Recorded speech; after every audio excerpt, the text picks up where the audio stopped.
ರೀತಿ ಭಯ ನನಗೆ ನೆನ್ನೆ ಆಗಿತ್ತು.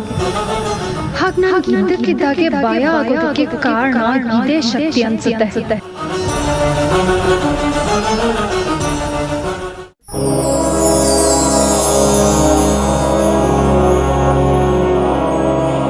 ಬೆಡ್ತಾಗಿ ಬಂದಿದ್ದು ಗುಡ್ದಾಗಿ ಕರ್ಗೋಯ್ತು ಹೇಮ. ಏನು ಹೇಳ್ತಿದ್ದೀರಾ ಅತ್ತೆಮ್ಮ? ಮತ್ತಿನ್ನೇನು ಹೇಮ, ಅರ್ಜುನ್ ಬೇರೆ ಮದುವೆಗೆ ಒಪ್ಕೊಳ್ಳೋದಿಲ್ಲ, ಅಮೃತನ ಮರೆಯೋದಿಲ್ಲ ಅಂತ ಅಂದ್ಕೊಂಡಿದ್ವಿ. ಆದರೆ ಅವನು ಬೇರೆ ಮದುವೆ ಆಗೋದಕ್ಕೆ ಒಪ್ಕೊಂಡಲ್ಲ, ಅದಕ್ಕೆ ಹೇಳಿದೆ. ಅವರು ಮಣಿನ ಮದುವೆ ಆಗಿ ಒಬ್ಬ ಸಾಮಾನ್ಯ ಮನುಷ್ಯನ ಥರ ಆದರೆ ನನಗಷ್ಟೇ ಸಾಕು. ಅಮ್ಮ, ನಿನ್ನ ಹತ್ರ ಸ್ವಲ್ಪ ಮಾತಾಡಬೇಕಿತ್ತು. ಏನೋ ಒಳ್ಳೆ ಯಾರೋ ಅಪರಿಚಿತರನ್ನ ಕೇಳೋ ಥರ ಕೇಳ್ತಾ ಇದೆಯಲ್ಲ ನೀನು? ಅದೇನು ರಹಸ್ಯ ಇರೋ ರೀತಿ ಮಾತಾಡ್ತಿದ್ಯಲ್ಲ, ಅದೇನು ಅಂತ ಹೇಳೋ. ಅಪ್ಪ ಚಿಕ್ಕಪ್ಪ ಎಲ್ಲೋದ್ರು? ಮದುವೆ ಕೆಲಸದ ಮೇಲೆ ಹೊರಗೆ ಹೋಗಿದ್ದಾರೆ. ಅಲ್ಲ, ಮದುವೆ ಆದಮೇಲೆ ಒಂದು ಚೌಲ್ಟ್ರಿಲ್ ಮಾಡೋದು ಬೇಡವಾ? ಅದು ಯಾವುದೋ ರಿಸಾರ್ಟ್ನ ನೋಡಿಕೊಂಡು ಹಾಗೆ ಅದನ್ನು ಬುಕ್ ಮಾಡ್ಕೊಂಡು ಬರ್ತೀವಿ ಅಂತ ಹೋಗಿದ್ದಾರೆ. ಅಮ್ಮ, ನೀವೆಲ್ಲ ವ್ಯರ್ಥ ಪ್ರಯತ್ನ ಮಾಡ್ತಾ ಇದ್ದೀರಾ ಅನಿಸ್ತಾ ಇದೆ. ಕರ್ಣ, ಮನೆಯಲ್ಲಿ ಶುಭ ಕಾರ್ಯ ನಡೀತಾ ಇದೆ. ಏನಾದರೂ ಹೇಳಬೇಕು ಅಂತಿದ್ರೆ ನೇರವಾಗಿ ಹೇಳು. ಏನೋ ಅರ್ಜುನ್ಗೆ ಈ ಮದುವೆ ಆಗೋದಕ್ಕೆ ಇಷ್ಟ ಇಲ್ವಂತೆ.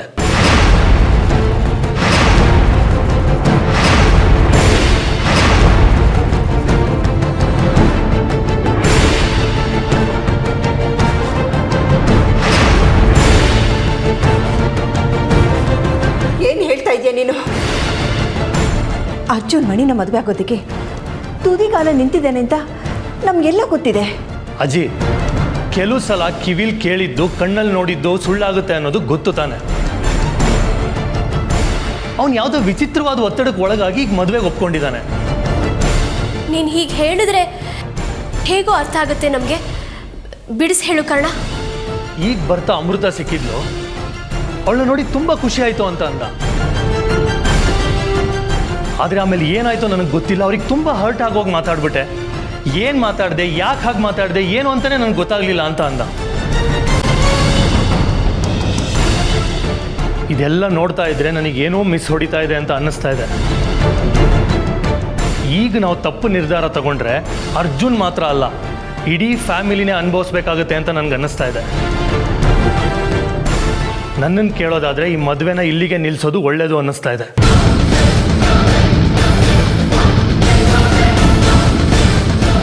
ಅಮ್ಮ,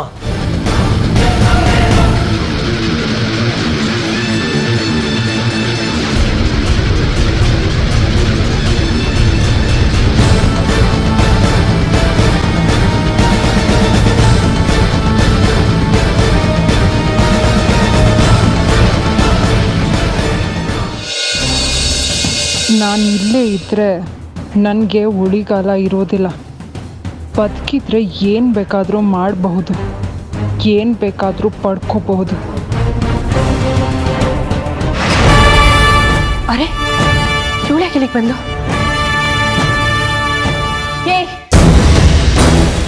ನೀನು ಯಾಕೆ ಬಂದೆ ಇಲ್ಲಿಗೆ?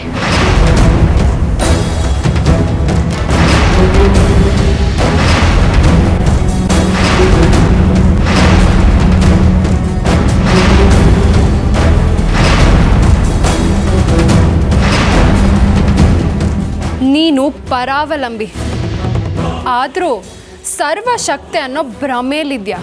ಸರ್ವಶಕ್ತಿ ನಾನಲ್ಲ ಅನ್ನೋ ಸತ್ಯ ನನಗೆ ಗೊತ್ತು. ಭ್ರಮೆಯಲ್ಲಿ ಬದುಕ್ತಾ ಇರೋದು ನೀನು. ನಿನ್ನ ಜೊತೆ ವಾದ ಮಾಡೋಷ್ಟು ತಾಳ್ಮೆ ನನಗಿಲ್ಲ. ತಾಳ್ಮೆ ಅಲ್ಲ, ಸಾತ್ವಿಕ ಶಕ್ತಿಯ ಮುಂದೆ ನಿಲ್ಲೋದಕ್ಕೆ ಆಗೋದಿಲ್ಲ ಅಂತ ಹೇಳು. ನೀನು ಏನು ಬೇಕಾದರೂ ಅಂದ್ಕೋ, ನಾನಂತೂ ಒಂದು ಕ್ಷಣನೂ ಇಲ್ಲಿ ನಿಲ್ಲೋದಿಲ್ಲ. ನಿಲ್ಲಲ್ಲ ಅಲ್ಲ, ನಿಲ್ಲೋ ಶಕ್ತಿ ಆಗಲಿ ಯೋಗ್ಯತೆ ಆಗಲಿ ನಿನಗಿಲ್ಲ.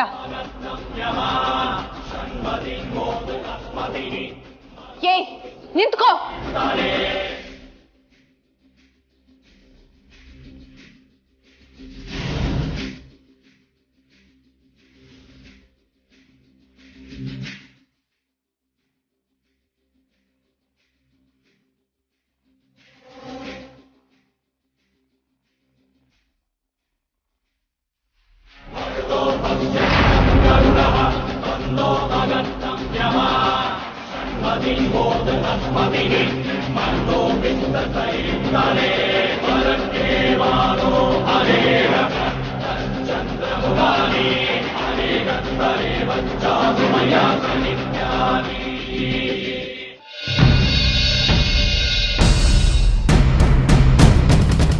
ಈ ಮನೆಯಲ್ಲಿ ಏನು ನಡೀತಿದೆ ಅಂತಾನೆ ಗೊತ್ತಾಗ್ತಾ ಇಲ್ಲ ಚಿತ್ರ.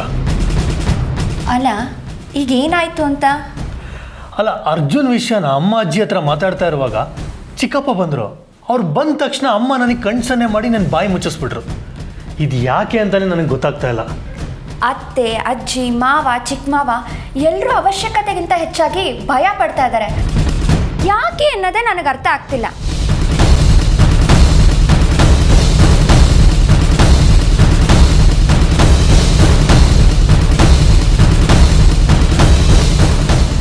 ಅಮ್ಮ, ನಿಮ್ಮ ವರ್ತನೆಗಳೇ ನನಗೆ ಅರ್ಥ ಆಗ್ತಾ ಇಲ್ಲ. ಚಿಕ್ಕಪ್ಪ ಬಂದ ತಕ್ಷಣ ಕಣ್ಸನ್ನೆ ಮಾಡಿ ನನ್ನ ಬಾಯಿ ಯಾಕೆ ಮುಚ್ಚಿಸ್ದೆ? ದುಷ್ಟರನ್ನ ಕಂಡ್ರೆ ದೂರ ಇರು ಅನ್ನೋದು ಹಳೆಗಾದೆ. ದುಷ್ಟರ ಮಧ್ಯೆ ಬದುಕ್ತಾ ಇರುವಾಗ ಹುಷಾರಾಗಿರು ಅನ್ನೋದು ಹೊಸ ಗಾದೆ. ಅಮ್ಮ, ಏನು ಹೇಳ್ತಾ ಇದೆಯಮ್ಮ ನೀನು?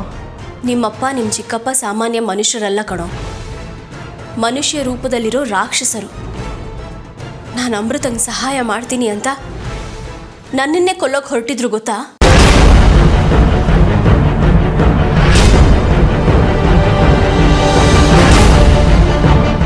ಅಷ್ಟೇ ಅಲ್ಲ, ನಮ್ಮ ಅಮೃತಾಗೆ ಅವರೇ ಬಲವಂತವಾಗಿ ಹಿಂಸೆ ಕೊಟ್ಟು ಮನೆಯಿಂದ ಆಚೆ ಹಾಕಿರೋದು. ಅಮೃತನ ಹಾಗೆ ಹೊರಗೆ ಹಾಕೋ ಕಾರಣ ಇರಬೇಕಲ್ವಾ? ಅವಳು ನಾಗಿಣಿ ಅನ್ನೋ ಅನುಮಾನದಿಂದ ಹೊರಗೆ ಹಾಕಿದ್ದು. ಆ ಅನುಮಾನ ಅಮೃತ ಬಂದಾಗಿಂದ ಇದೆ, ಅದೇನು ಹೊಸ್ತಲ್ವಲ್ಲ? ಅದೇನೋ ನಿಜ, ಆದರೆ ಅವಳ ಮೇಲೆ ಅದೇನು ಕೋಪ ಇದೆಯೋ ಏನೋ ಗೊತ್ತಿಲ್ಲ. ಅಮೃತ ಅಂದರೆ ನಿಮ್ಮ ಅಪ್ಪ ನಿಮ್ಮ ಚಿಕ್ಕಪ್ಪ ಇಬ್ಬರು ದೂರ್ವಾಸ್ ಮುನಿ ಜಮದಗ್ನಿ ಮುನಿ ಥರ ಆಡ್ತಾರೆ. ರುದ್ರ ಬಂದು ನಿಂತಾಗ ನೀನು ಅರ್ಜುನ್ ಮನೆ ಮದುವೆ ನಿಲ್ಲಿಸೋದ್ರ ಬಗ್ಗೆ ಮಾತಾಡ್ತಿದ್ದೆ. ಈ ವಿಷಯ ಏನಾದರೂ ಅಕಸ್ಮಾತ್ ಒಂದು ಕಿವಿ ಬಿದ್ದಿದ್ದರೆ ಇವತ್ತು ನಮ್ಮನೆ ರಣರಂಗ ಆಗ್ತಿತ್ತು ಗೊತ್ತಾ ನಿನಗೆ? ಅಲ್ಲ, ಅರ್ಜುನ್ಗೆ 2ನೇ ಮದುವೆ ಮಾಡೋದ್ರಿಂದ ಮಾವಂಗೂ ಚಿಕ್ಕ ಮಾವಂಗೂ ಇದರಿಂದ ಏನು ಲಾಭ ಅನ್ನೋದೇ ನನಗೆ ಅರ್ಥ ಆಗ್ತಿಲ್ಲ. ಅದು ಏನು ಲಾಭ ಇದೆಯೋ ಏನೋ ನನಗಂತೂ ಸ್ಪಷ್ಟವಾಗಿ ಗೊತ್ತಿಲ್ಲ. ಆದರೆ ಏನೋ ಲಾಭ ಇದೆ ಅನ್ನೋದಂತೂ ಖಂಡಿತವಾಗ್ಲೂ ಗೊತ್ತಿದೆ. ಅಮೃತ ಈ ಮನೆ ಕಡೆ ತಲೆ ಹಾಕೊಂಡು ಮಲಗೋ ಹಾಗೂ ಇಲ್ಲ, ಆ ರೀತಿ ಮಾಡಿಬಿಟ್ಟಿದ್ದಾರೆ. ಅಲ್ಲ, ಮೊದಲು ಅರ್ಜುನ್ಗೆ ಮದುವೆ ಮಾಡಿಸೋದಕ್ಕೆ ನಿಮಗೆ ಅಜ್ಜಿಗೆ ಹೆಚ್ಚು ಆಸಕ್ತಿ ಇತ್ತು ಅಂತ ನಾನು ಅಂದ್ಕೊಂಡಿದ್ದೆ. ಆದರೆ ನಿಮಗಿಂತ ಹೆಚ್ಚು ಆಸಕ್ತಿ ಮಾವಂಗೆ ಚಿಕ್ಕ ಮಾವಂಗೆ ಇದೆ. ಅದು ಯಾಕೆ ಅನ್ನೋದೇ ನನಗೆ ಅರ್ಥ ಆಗ್ತಾ ಇಲ್ಲ. ಅನ್ಸೋದಲ್ಲ, ಅದೇ ಸತ್ಯ. ನೋಡು ಕರ್ಣ, ಅರ್ಜುನ್ ತಾನಾಗಿ ತಾನೇ ಏನಾದರೂ ತೀರ್ಮಾನ ತಗೊಂಡ್ರೆ ನಾವೇನಾದರೂ ಮಾಡಬಹುದು ಅಷ್ಟೆ. ಅದನ್ನು ಬಿಟ್ಟರೆ ಬೇರೆ ದಾರಿನೇ ಇಲ್ಲ.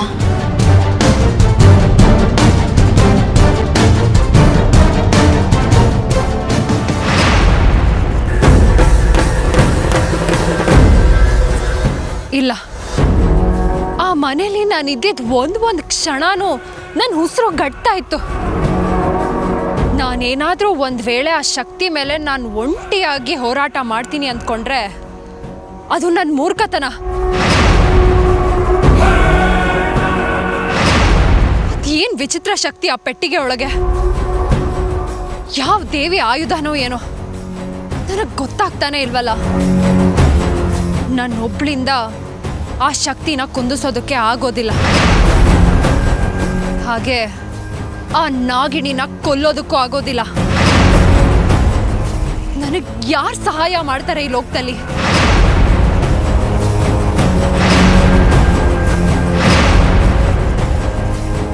ಕರ್ಣಪಾದರ ಮೊರೆ ಹೋಗ್ತೀನಿ, ಅದೊಂದೇ ಪರಿಹಾರ. ಕರ್ಣಪಾದ, ಕರ್ಣಪಾದ, ಕರ್ಣಪಾದ.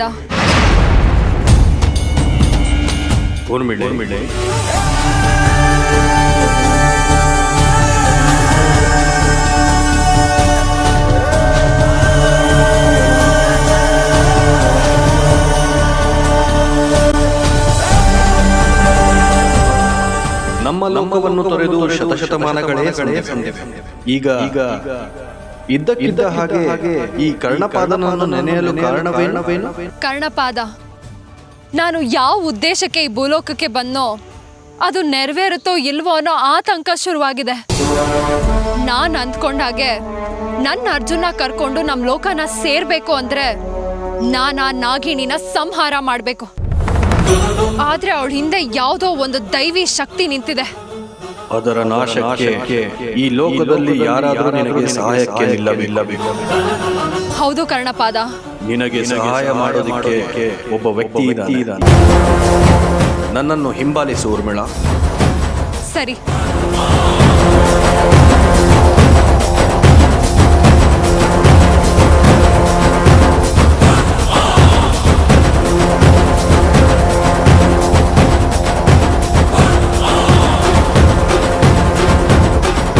ಅಮೃತ,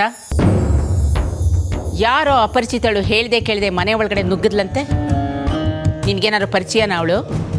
ಇವಳು ಸ್ನೇಹಿತೆ ಆಗಿದ್ರೆ ಅವಳು ಇವಳ ಜೊತೆಲಿ ಮಾತಾಡಬೇಕಿತ್ತು. ಆದರೆ ಅಮೃತ ಮಾತಾಡ್ತಿದ್ರು ಸಹ ಅವಳು ಏನೂ ಮಾತಾಡದೆ ಹಾಗೆ ಹೊರಗೋದ್ಲು. ಅವಳೇ ನನ್ನ ಗಂಡ ಅರ್ಜುನ್ನ ಮದುವೆ ಆಗೋದಕ್ಕೆ ಅಂತ ನಿಂತಿರೋಳು. ನಿನ್ನ ಗಂಡನ ಮದುವೆ ಆಗಬೇಕು ಅಂತ ನಿಂತಿರೋಳು ನಿನ್ನ ನಿಲ್ಲಿಗೆ ಹುಡುಕೊಂಡು ಬಂದಿದ್ದಾಳೆ ಅಂದಮೇಲೆ ಇದರಿಂದ ಏನೋ ದೊಡ್ಡ ಸಂಚಿದೆ ಅಂತ ನನಗನ್ನಿಸ್ತಾ ಇದೆ. ಅದೇನೋ ಗೊತ್ತಿಲ್ಲ, ಆದರೆ ಅವಳು ಯಾಕೆ ನನ್ನ ನೋಡಿ ಹಾಗೆ ಎದ್ರುಕೊಂಡು ಹೋದ್ಲು ಅಂತ ನನಗಿನ್ನೂ ಅರ್ಥ ಆಗ್ತಿಲ್ಲ. ಆದರೆ ಮೊನ್ನೆ ನನ್ನ ಅರ್ಜುನ್ ಅವ್ರು ಸಿಕ್ಕಿ ನನ್ನ ಹತ್ರ ವಿಚಿತ್ರವಾಗಿ ಮಾತಾಡ್ಸಿದ್ರು ಅಂತ ಹೇಳಿದ್ನಲ್ಲ, ಆದರೆ ಹಿಂದೆ ಇವಳ ಕೈವಾಡ ಇದೆ ಅಂತ ನನಗನ್ನಿಸ್ತಾ ಇದೆ. ಅನ್ಸೋದಲ್ಲ, ಅವಳು ಕೈವಾಡ ಇರೋದಂತೂ ಸತ್ಯ. ಯಾಕಂದರೆ ಅವಳು ಹೇಳಿ ಕೇಳಿ ಮಾಯಾ ಮೋಹಿನಿ. ಯಾವಾಗ ಏನು ಬೇಕಾದರೂ ಮಾಡ್ಬೋದು, ಯಾರ ಮನ್ಸನ್ನು ಬೇಕಾದರೂ ಬದಲಾಯಿಸ್ಬೋದು. ಅವಳು ನನ್ನ ಎದುರಿಗೆ ಬಂದು ನಿಂತಾಗ ನನಗೆ ತಲೆ ಸುದ್ದು ಬಂತು. ಅವಳು ಸಾಮಾನ್ಯ ಹೆಣ್ಣಲ್ಲ ಅಂತ ಅನಿಸ್ತಾ ಇದೆ ನನಗೆ. ಅಂದರು, ಆಡಿದರು, ಅನುಮಾನ ಪಟ್ಟರೂ ಪಡೆದೇ ಇದ್ದರು ಅರಿವಿಗೆ ಬಾರದು, ಕಣ್ಣಿಗೆ ಕಾಣದು, ಕವಡೆಗೆ ಕಂಡೀತು.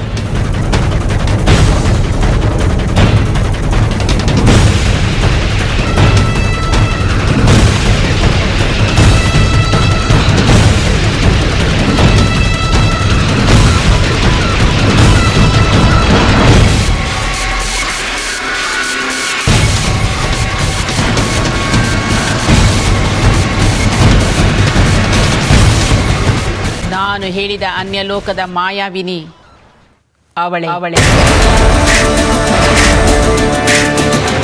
ಅವಳು ಅರ್ಜುನನ್ನ ಮದುವೆ ಆಗೋದಕ್ಕೆ ಅಡ್ಡಿ ಅಂತ ಇರೋಳು ನೀನೊಬ್ಬಳೆ. ನಿನಗೊಂದು ಗತಿ ಕಾಣಿಸ್ಬಿಟ್ರೆ ಅವಳ ಆಟನ ತಡೆಯೋರು, ಅವಳನ್ನ ಹಿಡಿಯೋರು ಯಾರೂ ಇರೋದಿಲ್ಲ. ಅದಕ್ಕೆ ಅವಳು ಇಲ್ಲಿಗೆ ಬಂದಿದ್ದು.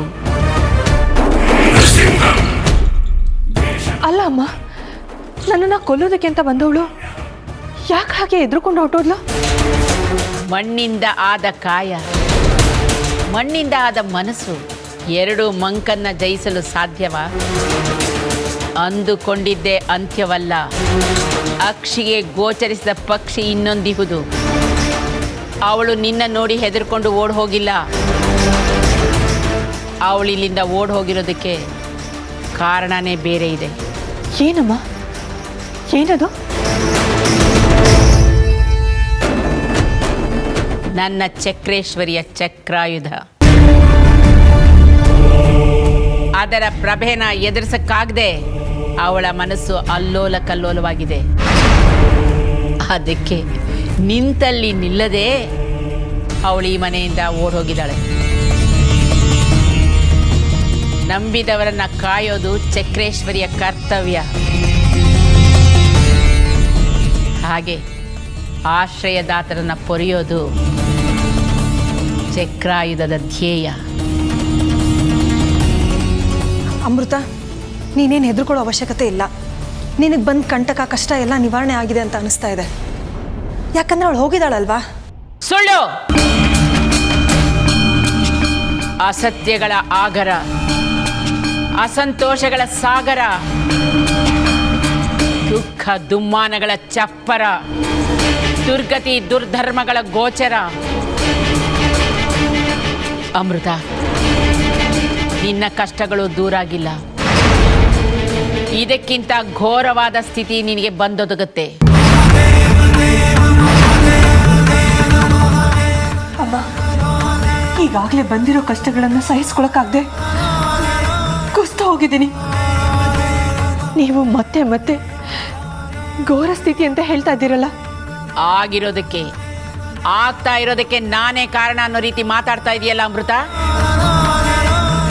ನನ್ನ ಕವಡೆ ಶಾಸ್ತ್ರ ಏನು ಹೇಳ್ತಾ ಇದೆಯೋ ಅದನ್ನೇ ಹೇಳ್ತಾ ಇದ್ದೀನಿ. ಇನ್ನು 2 ದಿನ ನೀನು ತುಂಬ ಹುಷಾರಾಗಿರಬೇಕು. ಅಮ್ಮ, ನನ್ನನ್ನು ಕಾಪಾಡೋದಕ್ಕೆ ಆ ಚಕ್ರೇಶ್ವರಿ ಇದ್ದಾಳಲ್ಲ. ಗ್ರಹಚಾರ ಕೆಟ್ಟಾಗ ಗಂಡಾಂತರ ಬರುವುದು ಸಹಜ ಅಲ್ಲವಾ ಅಮೃತ?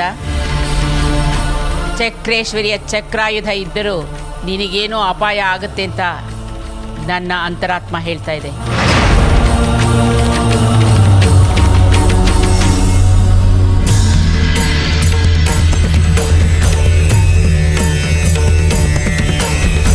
ಉರ್ಮಿಳೆ, ನೀನು ಹೆಣ್ಣಾದ್ರೂ ನಿನ್ನ ಹಠ ಮತ್ತೆ ನಿನ್ನ ಛಲವನ್ನು ಮೆಚ್ಚಲೇಬೇಕು.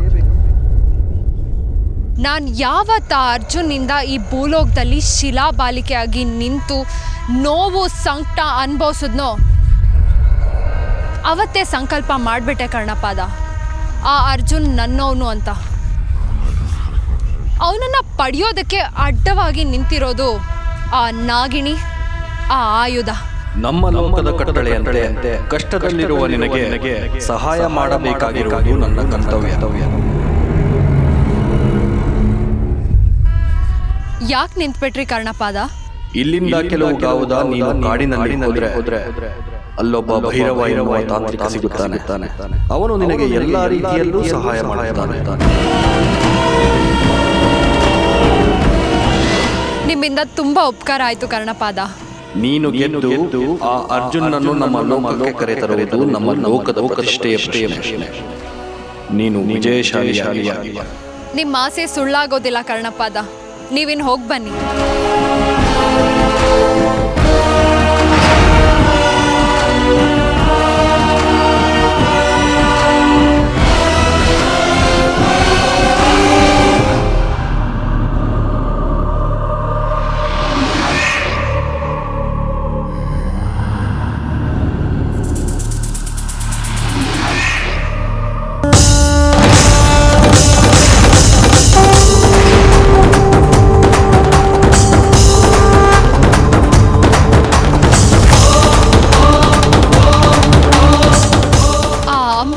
ಸಂಹಾರ ಮಾಡೋದಕ್ಕೆ ಸಹಾಯ ಮಾಡೋದು ಈ ಬಾಬಾನ. ನೋಡೋದಕ್ಕೆ ಅಪಾರ ಶಕ್ತಿ ಸಾಧನೆ ಮಾಡಿರೋ ಥರ ಕಾಣಿಸ್ತಾ ಇದ್ದಾನೆ. ಇವನ್ನ ನೋಡ್ತಾ ಇದ್ರೆ ಆ ನಾಗಿಣಿನ ಸಂಹಾರ ಮಾಡೇ ಮಾಡ್ತೀನಿ ಅಂತ ಅನ್ನಿಸ್ತಾ ಇದೆ.